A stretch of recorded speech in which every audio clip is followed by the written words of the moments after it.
ఛత్తీస్గఢ్ గరియాబంద్ జిల్లాలో భారీ ఎన్కౌంటర్ జరిగింది. భద్రతా బలగాలు మావోయిస్టుల మధ్య కాల్పులు జరిగాయి. దాదాపుగా 12 మంది మావోయిస్టులు మృతి చెందినట్లుగా తెలుస్తోంది. మృతుల్లో తెలంగాణకు చెందిన మోడెం బాలకృష్ణ ఉన్నట్లుగా సమాచారం అందుతోంది. ఒడిశా రాష్ట్ర కమిటీ సభ్యుడిగా బాలకృష్ణ ఉన్నారు.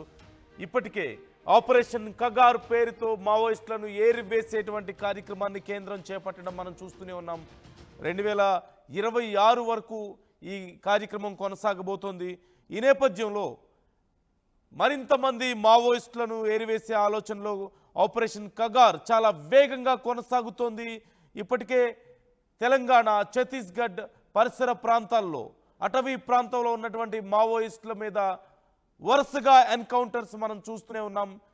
అలాగే ఇప్పటి వరకు ఓవరాల్గా చూసినట్లయితే ఇప్పటి వరకు సుమారుగా 400 మందికి పైగా మావోయిస్టులు ఆపరేషన్ కగార్లో ప్రాణాలు కోల్పోయినట్లుగా తెలుస్తోంది.